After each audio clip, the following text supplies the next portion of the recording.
yaitu duduk sejam, jalan sejam. Tapi itu sekitar, karena mungkin ada beberapa orang yang tidak mampu bertahan lama jalan sejam, ya silakan kita atur sendiri, apakah sambil berdiri atau duduk, berjalan, berdiri, bergantian, atur sendiri. Tetapi tujuannya ya kita punya ritme jasmani kita duduk dan jalan supaya tidak kaku, supaya tidak tegang, supaya bervariasi, supaya tidak jenuh. Kalau tidak percaya, ya, nanti kan akan ada lagi yang mengambil dan sebagainya. Silakan dari nanti jam 9 sampai jam 4 duduk silakan. Pasti nambah. Makanya kita bikin variasi, ya, bikin keseimbangan ya, antara duduk dan jalan.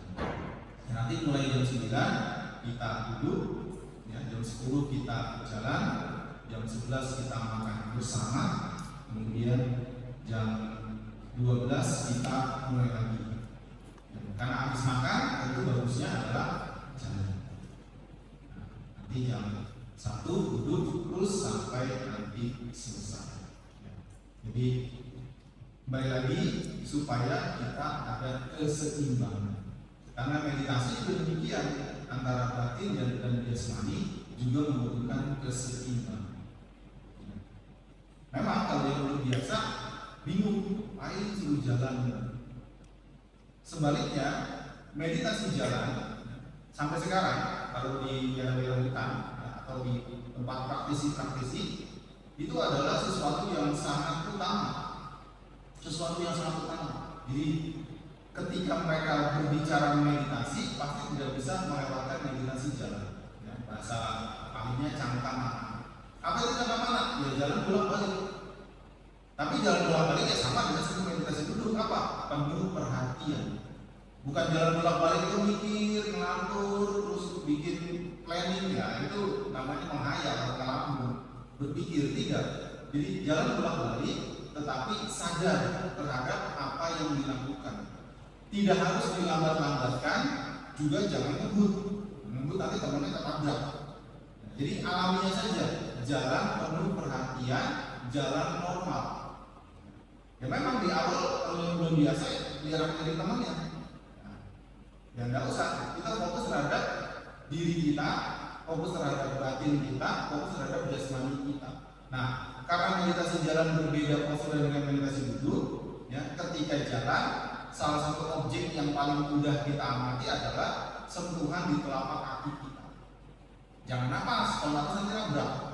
Ya, napas itu ya ketika kita duduk, misalkan napas, karena bisa objek yang lain terserah. Nah, ketika kita meditasi jalan, fokus kita, perhatian kita pada gerakan kaki kita. Itu yang jadi objek. Terus dari situ seperti meditasi di dalam napas, sama saja. Cuman karena kita sedang bergerak, nah, lebih baik supaya juga kita punya kesadaran terhadap lingkungan, tidak nabrak maksudnya. Nah, kita objeknya pada gerakan, termasuk kepada ketika kaki kita bergerak, telapak kaki kita bergerak, melayang, menyentuh, itu juga bagian dari objek. Jadi bukan napas. Kalau ketika berdiri boleh napas. Misalkan merasa lelah jalan nih setelah beberapa menit, kemudian pengen berdiri. Nah, berdiri juga sebelum sadar untuk bergerak. Nah itu boleh kalau berdiri pakai napas. Entah itu kan napas menembus perut atau napas seperti meditasi duduk di ruang duduk. Gitu. Jadi boleh dikombinasikan. Yang penting kuncinya adalah sadar. Kuncinya bagaimana kita tetap sadar, tetap fokus. Apa itu kesadaran? Samudra kasih banyak perumpamaan. Di dalam Tipitaka itu ada ratusan ribu, mungkin jutaan perumpamaan Sang Buddha. Kenapa Sang Buddha pakai perumpamaan? Karena itu mudah dicerna. Belum ada slide, belum ada video, zaman itu belum ada gambar, sehingga Sang Buddha menyampaikan dhamma dengan perumpamaan, dengan kiasan. Dan itu mudah untuk dibayangkan dan mudah untuk dipahami. Misalkan, ini perumpamaan. Ketika seseorang membawa sebaskom air, semangkuk air, dan diisi penuh, ya, kalau diisi setengah, 3/4 masih oke, tapi diisi penuh. Nah, kemudian peraturannya adalah, ini perumpamaan, tidak sungguhan. Peraturannya adalah di belakang itu ada al-wujud. ada orang yang sangat kuat dengan senjata. Nah, orang ini disuruh jalan di tengah keramaian. Di tengah keramaian, entah itu ada karnaval, ada pasar malam, atau ada apa dan sebagainya. Nah, peraturan adalah kalau air itu sampai tumpah satu tetes pun, si algojo akan memenggal kepala orang tersebut. Nah, apa yang dilakukan oleh orang yang bawa makanan itu? Penuh perhatian, pelan-pelan, baru di belakang. Kalau tidak hati-hati dia bisa kena sanksi. Penuh perhatian, itu sanksi. Itu kesadaran, termasuk itu juga konsentrasi. Memang contoh ekstrim, tapi kita bisa bayangkan dia akan penuh perhatian, pelan-pelan menjaga dirinya dan lingkungannya. Jadi dia tidak nabrak dan dia berusaha tidak ditabrak. Itu perhatian, dan itu juga kita alami. Coba kalau yang ambil uang di dompet bojonya, penuh perhatian kan? Bojonya nggak tahu. Nah itu perhatian. Atau satu lagi, ketika kita lewat jalan di semak-semak yang penuh duri, semua duri, kanan kiri duri dan sebagainya, dan kita harus jalan, tidak bisa mundur, tidak bisa balik. Apa yang kita lakukan? Jangan penuh perhatian, jangan sampai tertusuk. Itu perhatian. Senyata itu, seril itu, segamblang itu, Sang Buddha menjelaskan dhamma kepada kita. Jadi seperti itu yang harus kita lakukan, entah apapun objeknya, entah apapun postur tubuh kita, sikap tubuh kita ketika kita fokus kepada perhatian, konsentrasi atau kesadaran, kurang lebih seperti itu. Jadi apa itu perhatian, apa itu kesadaran? Ya seperti ketika kita bekerja, seperti kita beraktivitas, seperti kita melakukan berbagai macam hal yang bermanfaat. Jadi duduk sejam, jalan sejam, duduk sejam, jalan sejam. Nanti kalau ada yang mau toilet atau apa silakan. Yang penting jangan mengganggu satu sama lain, jangan mengganggu teman. Apalagi ini bukan sesuatu yang baru, artinya sudah terbiasa, harusnya ya sudah lebih mudah. Kemudian meditasi jalan ini punya banyak manfaat, sangat banyak manfaat. Apalagi di zaman Sang Buddha, ya, sangat disarankan sampai sekarang. Paling tidak ada 5 manfaat ketika kita membiasakan meditasi jalan. Dan zaman sekarang sudah dibuktikan. Zaman sekarang. Yang pertama, orang yang biasa bermeditasi jalan cakramana, dia akan tahan berjalan jauh, tahan berjalan lama. Khususnya di zaman Sang Buddha belum ada kendaraan, belum ada sepeda, belum ada motor, belum ada mobil, belum ada transportasi canggih seperti sekarang. Paling banter gerobak, kereta. Kalau kereta itu orang-orang tertentu, tapi kalau gerobak itu umum. Tapi gerobak sama jalan kaki, cepat jalan kaki. Nah itu salah satu manfaatnya. Salah satu manfaat terbiasa bermeditasi jalan, dia akan tahan berjalan lama, berjalan jauh. Karena zaman dahulu aktivitas umumnya kebanyakan 90% dilakukan dengan jalan kaki. Naik kuda itu hal yang lain. Tapi bagi para petapa samana, semua petapa semua samana tidak boleh naik hewan. Kenapa? Karena membebani. Jadi bukan hanya petapa murid Sang Buddha, petapa-petapa lain pun juga tidak. Mereka mengerti kalau mereka menunggang hewan, ya, hewan itu akan terbebani oleh mereka. Padahal jalan kaki pun bisa. Jadi bisa berjalan dengan lama, berjalan dengan jauh. Yang kedua, mereka yang terbiasa bermeditasi jalan, dia akan tahan dalam berupaya. Apakah itu meditasi ataupun yang lainnya. Jadi kalau dia sudah terbiasa sampai mana, ketika dia misalkan, oh saya ingin duduk 1 jam, nah dia akan bertahan. Dia akan punya mental yang kuat. Dia akan teguh dalam pendiriannya. Nah ketika dia berjuang dalam hal-hal yang lain, itu juga sangat membantu. Jadi ulet, telaten, tekun, semangat, juga ketahanan, sabar dari terbiasa cangkang. Jadi ketika dia berjuang, berupaya, dia telaten, tidak mudah menyerah. Nah, kemudian yang ketiga, dia cenderung sehat. Hari ini lagi tren satu hari 10.000 langkah. Itu cangkang mana? Jadi Sang Buddha sudah membuat formula antara duniawi dengan spiritual itu bisa kombinasi. Hari ini banyak orang sudah membuktikan sehat dengan satu hari 10.000 langkah. Karena memang secara evolusi manusia ini kakinya panjang. Kakinya panjang itu tujuannya untuk berjalan. Pernah lihat kaki 1000? Kakinya banyak, tapi pendek. Nah iya, makanya mereka nggak bisa 10.000 langkah. Meskipun apa kaki 1000. Jadi secara evolusi ini memang sudah didesain. Secara evolusi dari makhluk hidup itu sudah didesain dengan kebutuhannya masing-masing. Manusia kakinya panjang, ya sebenarnya disuruh untuk berjalan. Tapi manusia itu lebih pintar. Yang jalan motornya, yang jalan mobilnya, yang jalan kendaraannya. Tetapi mereka yang terbiasa berjalan, ya, cangkramana atau berjalan kaki kemanapun dan sebagainya, dia cenderung sehat. Itu manfaat yang ketiga. Dan sekarang sudah dibuktikan banyak orang sehat, dia melakukan terapi 10.000 langkah, kurang lebih dalam 1 tahun. Ya 3 bulan pasti sehat, 3 bulan pasti langsing, tapi konsisten. Yang konsistennya ini yang nomor 2 itu tahan, berupaya, gigih, telaten, tekun, berkaitan. Yang keempat, manfaat cangkramana adalah apa yang disantap, apa yang diminum, apa yang dikonsumsi akan mudah dicerna. Artinya punya pencernaan yang bagus. Jadi orang yang suka jalan kaki, kalau meditasi adalah cangkramana, dia akan punya pencernaan yang bagus. Karena seperti olahraga. Orang yang bisa berolahraga dengan baik dengan rutin, kalau pencernaannya bagus, otomatis juga badannya juga ikut terjaga. Makanan sesehat apapun, kalau tidak bisa dicerna, jadi penyakit. Tapi makanan sederhana, ya cuma nasi sama sambal, dia bisa mencerna dengan baik, nah dia akan bertahan, bahkan sehat.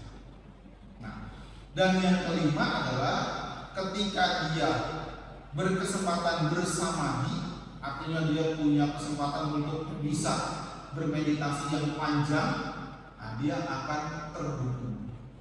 Kenapa? Karena ketika kita jalan, indera kita aktif semua kan? 6 indera kita aktif ketika kita jalan. Kenapa? Karena mata nggak mungkin merem, mata merem nabrak. Nah, ketika kita punya 6 indera ini aktif ketika kita meditasi jalan dan kita bisa fokus, ketika kita misalkan duduk meditasi, itu sudah lebih mendukung. Kenapa? Karena ketika duduk meditasi, misalkan mata kita pejamkan, ya, hidung kita tidak fokuskan kepada aroma, telinga tidak kita fokuskan kepada suara. Kenapa? Karena kita pasif. Ya, kemudian lidah tidak kita fokuskan kepada rasa. Kemudian sentuhan tidak kita fokuskan karena kita pasif. Ya. Kemudian pikiran pun kita coba jadikan sarana untuk fokus terhadap objek. Artinya ketika kalau kita sudah bisa fokus dengan cangkramana, ketika kita misalkan duduk atau bersama di dalam waktu yang lama, lebih mendukung lagi. Jadi sangat besar manfaatnya, baik dari sisi kesehatan, sisi pencernaan, sisi ketahanan, sisi kekuatan, bahkan dari sisi batin. Jadi jangan sepelekan meditasi jalan. Ya, kalau bahasa sekarang adalah 10.000 langkah. Saya sudah punya beberapa teman yang dia 3 bulan kontinu satu hari 10.000 langkah, sehat sekali, langsing. Saya terlalu panggil. Apa saya kegedean, apa dia menyusut gitu. Nah, itu bukti bahwa cangkramana ternyata sudah dibuktikan secara medis, secara kesehatan hari ini terbukti tentang manfaat dari meditasi jalan. Tetapi sekali lagi, karena indera kita aktif semua saat meditasi jalan, harus tetap fokus, sadar, perhatian terhadap objeknya. Kenapa? Karena nanti meditasi jalan merasa mondar-mandir, tahu-tahu sudah sampai rumah. Pikiran jalan mengatur gitu. Nah, jangan. Jadi ketika pikiran kita keluar dari perhatian, lolos dari kesadaran kita, segera kembalikan lagi. Ya. Dan juga nggak usah merasa kecewa, merasa gagal, merasa marah, tidak usah. Kita sadar, oh pikiran mengatur, tarik lagi. Pikiran keluar, tarik lagi. Waktu meditasi dulu pun gitu. Misalkan kita pakai objek anapanasati di rongga hidung. Ya. Objek kita, perhatian kita, kesadaran kita di sekitar rongga hidung, merasakan, mengetahui, menyadari napas masuk, napas keluar, misalkan. Nah, di situ fokus kita di sekitar rongga hidung. Nah, ketika dia berat, ketahui saja berat. Ketika dia ringan, ketahui ringan. Ketika dia kasar, ketahui kasar. Ya. Apapun yang terjadi, diketahui, disadari karena kita tidak membuat napas. Tidak membuat napas. Anapanasati tidak membuat napas.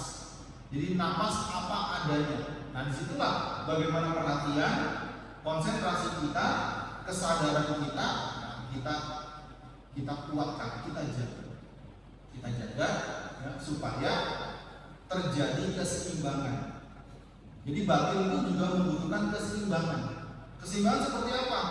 Tidak ngotot, ngoyo sampai kita itu begidik, sampai kita itu kecapean, kelelahan. Tidak juga lamban, tidak juga lalai. Kalau lalai, kita biasanya jatuh, beradab, ngantuk, kita tertidur. Tapi kalau kita ngotot ngoyo, kita kelelahan sendiri, kacau sendiri, pikirannya jadi liar lagi. Tapi kalau kita lolos, lalai, nah kita jadi ngantuk. Nah, lalu bagaimana? Ya, temukan keseimbangan tersebut. Buat keseimbangan tersebut terhadap konsentrasi atau perhatian. Nah, Sang Buddha memberikan perumpamaan seperti kalau di alam itu jenis kucing. Kucing kan jenisnya banyak. Ada kucing yang kecil, kucing yang sedang, kucing besar.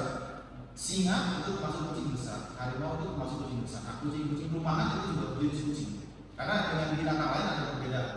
Nah, induk kucing ketika memindahkan anaknya gimana? Digendong, ya, digigit kan? Digigit lehernya. Karena ya, mereka nggak punya cara lain. Ketika mereka memindahkan anaknya itu, lehernya itu, ya, tengkuk anaknya itu digigit. Nah, menggigitnya itu butuh keseimbangan, butuh rileks. Terlalu kencang kulitnya terluka, terlalu pelan lepas. Nah, perhatian kita, kesadaran kita, samadhi kita, konsentrasi kita itu seperti itu. Kliknya, ngepasnya, seimbangnya, rileksnya seperti itu. Tidak tegang sepaneng, ya.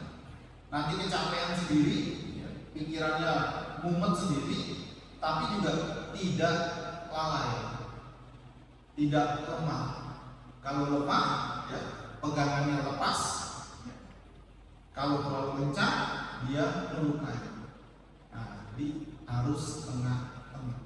Nah, seperti itulah bagaimana kita menggunakan objek, memegang objek, memakai objek. Tidak terlalu kencang, juga tidak terlalu pelan. Sama seperti alat musik, ya, yang menggunakan senar atau yang dipukul juga sama.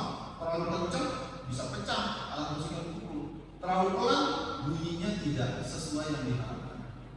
Alat musik yang pakai senar terlalu kencang bisa tidak nyaman atau putus. Terlalu bising, terlalu pelan, tidak bunyi sesuai apa yang diharapkan.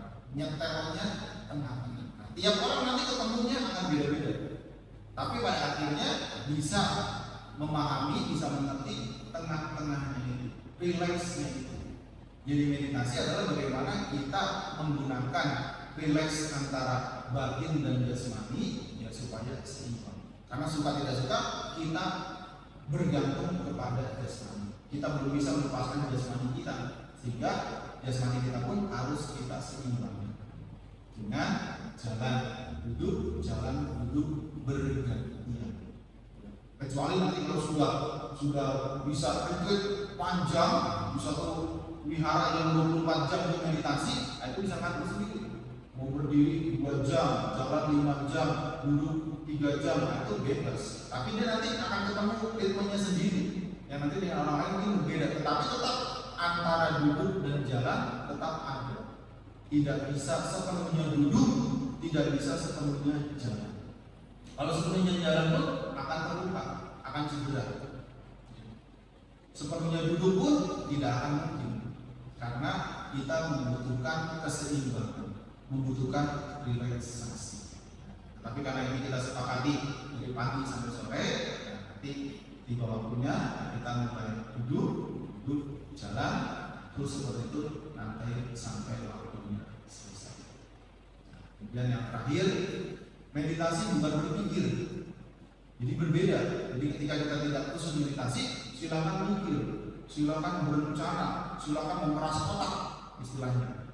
Tetapi meditasi bukan berpikir, meditasi bukan menghayal, meditasi bukan melamun, meditasi bukan membayangkan, tetapi sadar terhadap objek.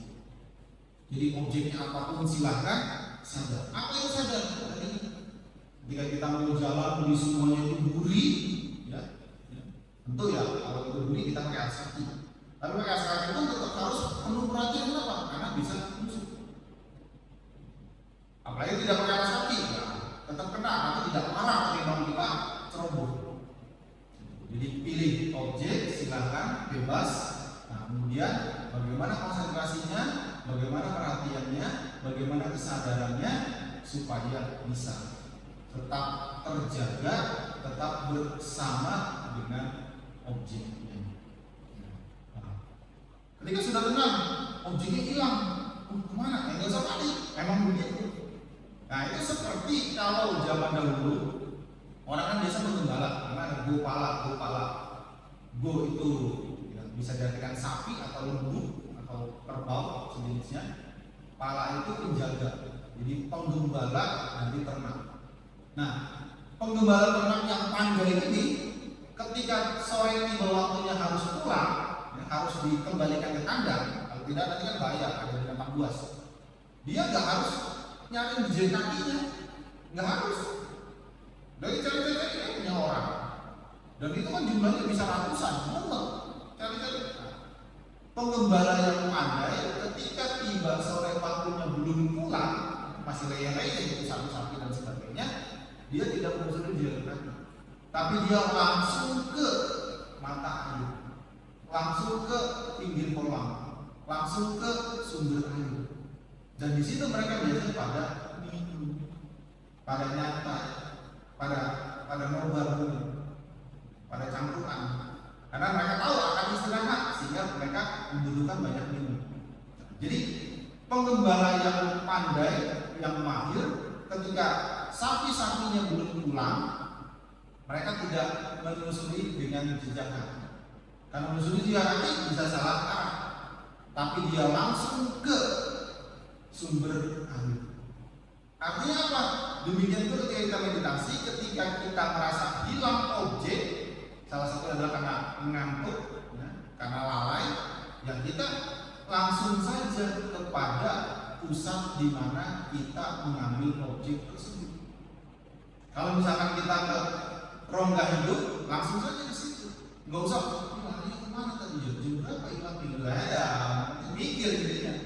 Nah, langsung ke titik di mana kita ambil objek tersebut. Kalau kamu bisa nafas, langsung saja rasakan, ingat kembali ke kamu nafas. Oh, seperti itu. Karena kalau kita terus, kapan ini hilangnya? Kapan lenyapnya? Kapan saya lalainya? Ya, jadi mikir lagi.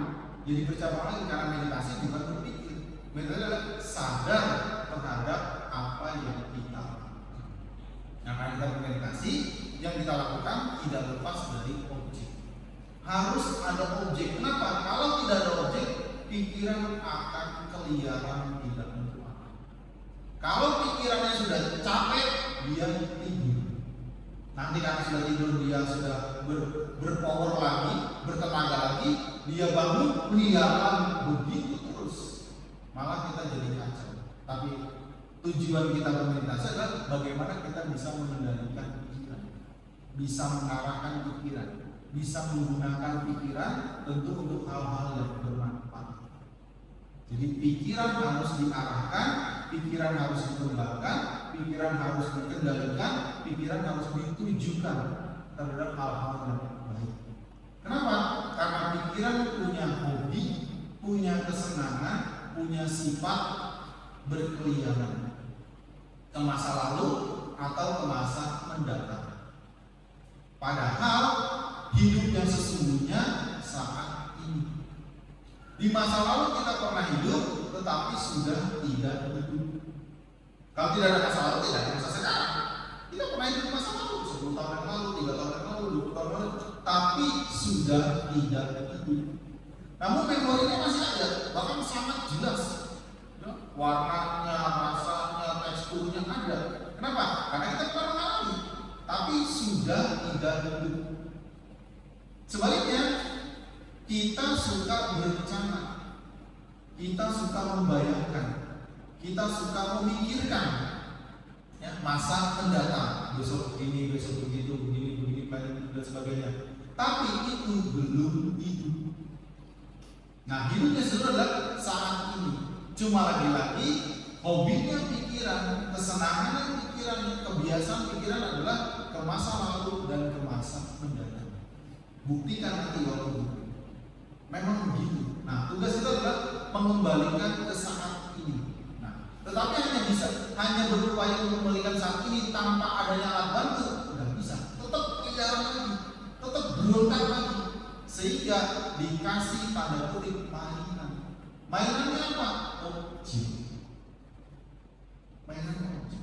Jadi seperti anak kecil yang rewel, ya, supaya dia anteng dikasih mainan. Itu mainan yang edukasi, mainan yang bagus, mainan yang membuat dia terampil, bukan mainan yang membuat dia salah. Misalkan seperti anak kecil yang rewel, supaya dia anteng dikasih mainan, dikasih kesibukan yang positif. Nah, supaya pikiran kita tidak ke masa lalu, tidak ke masa mendatang, dikasih kerjaan, dikasih aktivitas, dikasih tanda kutip mainan. Itu adalah objek yang biasa kita gunakan. Kalau perumpamaan kuno oleh Sang Buddha, meditasi itu seperti anak sapi yang liar, yang dia kalau tidak dikendalikan akan makan apa saja, akan merusak apa saja, karena anak sapi liar atau juga terjam.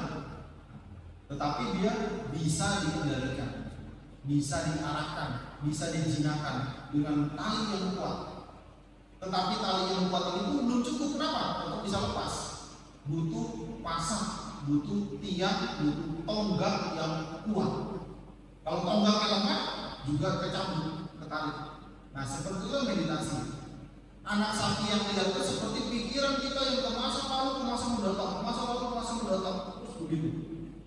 Nah, harus kita jinakan dengan tali yang kuat. Tali itu adalah perhatian, kesadaran. Apakah itu sakti, termasuk konsentrasi. Jadi tali yang kuat adalah kesadaran kita. Dan tonggak yang kuat, tiang yang kuat, pasak yang kuat adalah objek. Nah, kalau anak sapi ini sudah dicancang, sudah diikat dengan tali yang kuat dan tonggak yang kuat, nanti lama-lama sapinya juga akan berhenti, akan mati, paling tidak akan lelah dengan terkendali. Nah, pikiran kita juga seperti itu.